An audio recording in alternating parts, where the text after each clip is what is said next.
starts now.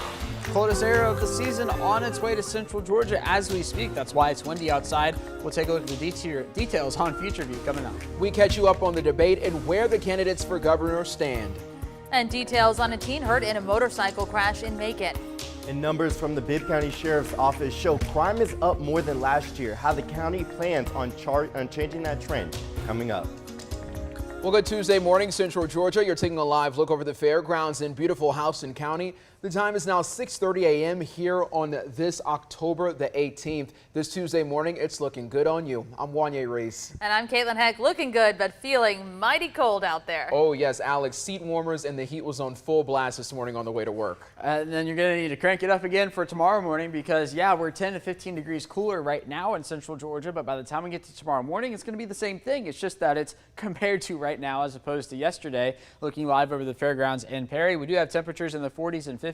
43 in Monticello right now, 48 in Gray, 49 in Macon. Again, these are going to continue to fall as we head through the morning hours all the way down to the low 40s before all is said and done. But when you add it all up, we are some 10 to 20 degrees cooler across central Georgia this morning compared to where we were yesterday morning. 8 degrees cooler in Macon and 10 degrees cooler in Warner Robins. Now today we do have a red flag warning in effect. If you have any outdoor burns planned, not a great day to be doing it because the combination of low humidity and the wind can cause fire to spread quickly across central Georgia, and we certainly don't want that to happen. Out the door today, look for temperatures to warm into the 50s, 58 or so going to be the high temperature later on this afternoon before we begin to fall back down into the 30s once again. That wind out of the northwest, 10 to 20 miles an hour, a sunny, cool, and windy day on tap for us here in central Georgia. In fact, the coolest afternoon since March. We do have a freeze warning in effect for tonight. We'll talk more about that and a warming trend on the 7-day. Those details coming your way in a few minutes.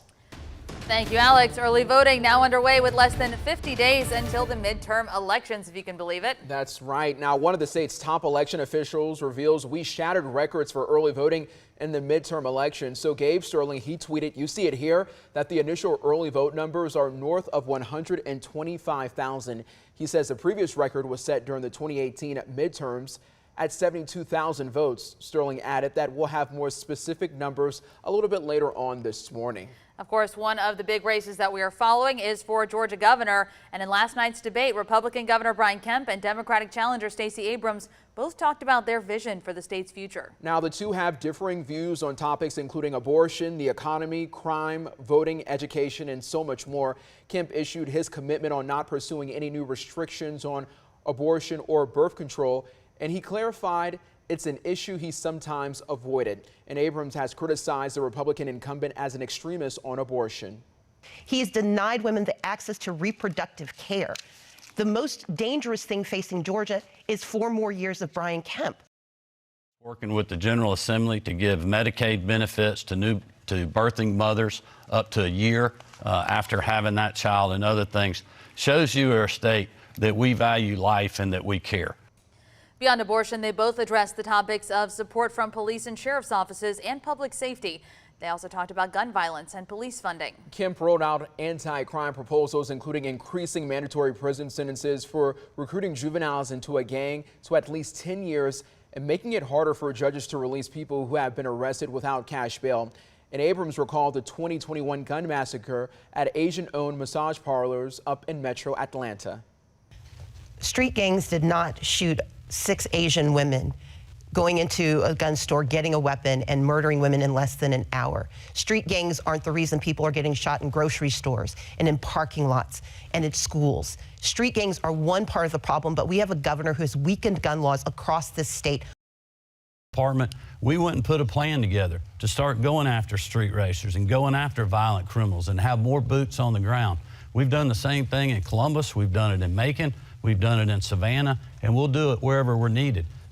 Well, more than 200,000 people have requested mail-in ballots already, with October 28th the deadline to request them.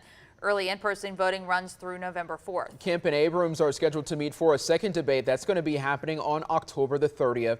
In Bibb County, voters can cast their ballots during the early voting period at 3 locations. So that includes the Board of Elections, Elaine Lucas Senior Center, and the Theron Ussery Recreation Center. Those locations are going to be open for voting each weekday for the next 3 weeks from 8:30 a.m. to 5:30 p.m. There's going to be Saturday voting. That's going to be happening this Saturday from 9 a.m. to 5 p.m. on the 22nd and 29th.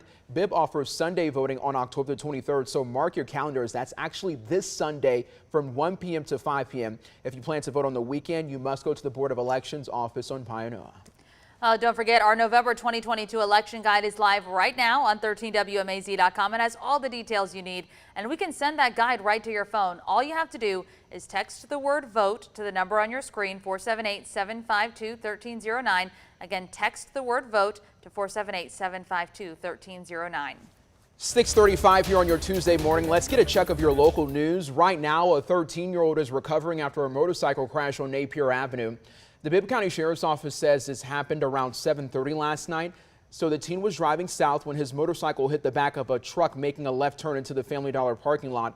The truck driver is not hurt, and as of last night, that teen is in critical condition. Well, Macon-Bibb County recently launched a countywide anti-violence plan, including crime prevention grants to community groups, a new high-tech shot detection system, and law enforcement operations against street crime. But the numbers from the Bibb Sheriff's Office show crime is still up more than 15% this year. The numbers show violent crimes up by nearly half this year. So our morning reporter, TJ Anthony, he's explaining what they're doing to cut down on those numbers. Good morning to you, bud. Good morning. That's right. The bulk of violent crimes happen to be aggravated assaults. According to the report, they've seen over 560 more than last year.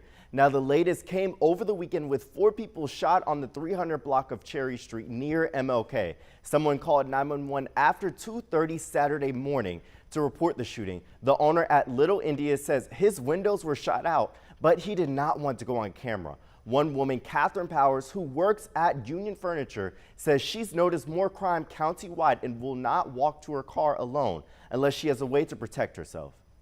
I just truly hope that we can get to a place where people feel safe. And I think there's a lot of discussions that need to happen before people can truly feel like they have security again. Now, the Sheriff's Office says today they will have more to say after a presentation at the County Commission meeting. They'll give commissioners a progress report on Macon violence prevention and the ShotSpotter programs. Back to you, Caitlin and Wanya. Well, thank you, TJ, so much for that informative report. So a couple weeks ago, the Sheriff's Office announced an operation that cut crime in several areas over the summer. I say that led to a 68% drop in commercial armed robberies and almost 40% fewer ShotSpotter alerts compared to the spring. So you heard TJ just talking about it. Today, the Bibb County Sheriff's Office is going to be giving commissioners an update on Macon Violence Prevention Program, ShotSpotter, and other anti-violence initiatives. One of those initiatives included hiring part-timers to help staffing shortages in the county jail.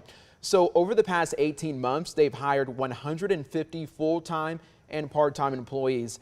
Mayor Lester Miller says this is inspired by the public's input. We've talked to residents all across our community, victims of violent crimes, clergy members, service providers, law enforcement experts, and more. And all they have said is reducing crime is going to take time, and we have to address it from many angles. The Bibb County Sheriff's Office says they want to start hiring part-time deputies soon. Well, coming up on 13 WMAZ Morning.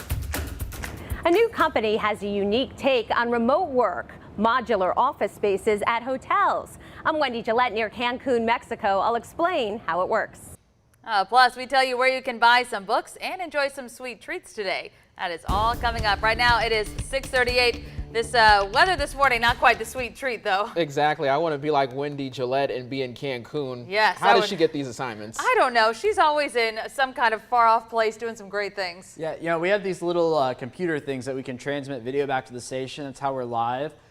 If we did a live show from Cancun, that'd be fine. I'm I'd here be for okay. it. TJ, would you be open to a live show from Cancun? Love a live show from Cancun, the Bahamas. There we go. It's somewhere warmer than where we are right now. yes, please, because we're cold already, and we're going to get even colder by the time we get to tomorrow morning. 83, the high temperature, that was yesterday. This morning, much cooler than that. Here's a live look across downtown. We've got temperatures now in the 40s, 49 in Macon. Going to continue to see this temperature drop through the morning hours. Down to 47 in Byron, 47 in Roberta, 50 in Thomaston, 49 waking up in Monroe County, and 48 in Gray and in Milledgeville. Some more 50s as you head down towards the south. 50 in Cochrane and in Dublin this morning here, 39 minutes after 6. The cold front obviously has come on through. You see it there draped across from the Florida Panhandle down off the coast of South Carolina now on up towards New York. And that is snow coming across the Ohio River this morning, working its way into Kentucky, believe it or not. Cooler, drier air behind the front. We do have a red flag warning in effect because of that drier air. The combination of the dry air, the wind, does make for hazardous fire conditions today. Not that fires are going to be popping up left and right. It's that if you're doing a controlled burn, the likelihood of it becoming an uncontrolled burn is fairly high today. So not a great day to be burning anything outside this afternoon and this evening. Here's how it all works its way out on Future View. Starting here at 6 a.m., rolling on in through the noon hour or so, temperatures rebounding into the 50s, and that's about it. Then once we get into the afternoon, only topping off right around 58, and that's going to do it for us with sunny skies across central Georgia. Now, because we'll be looking at clear skies through the overnight hours as well, our temperatures are going to be able to fall a few degrees more, talking about widespread 30s tomorrow morning across central Georgia. When we get that, we also get a freeze warning in effect, which we'll talk more about here in just a minute. But then rebounding into the 60s tomorrow afternoon and evening. There's 5 p.m. there. And then once we get into Thursday morning, even colder, talking about low 30s potentially, even a few spots getting below the freezing mark for your Thursday morning before we rebound closer to 70. Smooth sailing into the weekend. Some clouds there on Friday, probably on Saturday as well across a few spots. And then on Sunday, still looking dry here across central Georgia. But this cold is going to be record threatening. And not necessarily this morning, but by the time we get to tomorrow, forecasted to tie the record and then come close to the record there on Thursday. Our record low for Wednesday is 35, again forecasted to tie that. 32 is the record for Thursday. We could come close to that here in central Georgia. Most of the area under a freeze warning as we head into the overnight hours tonight. This is going to be from Dooley, Pulaski, Bleckley, Wilkinson, and Washington counties, areas to the northwest there. And that is with the possibility of falling below the freezing mark. So a good night to bring those pets inside and protect any plants that are susceptible to freezing conditions. 58, the high temperature today, sunny, cool, and windy. Sunrise is at 7:41 this morning, a wind out of the northwest, 10 to 20 miles an hour. Then for tonight, 35, the overnight low. Freeze warning in effect.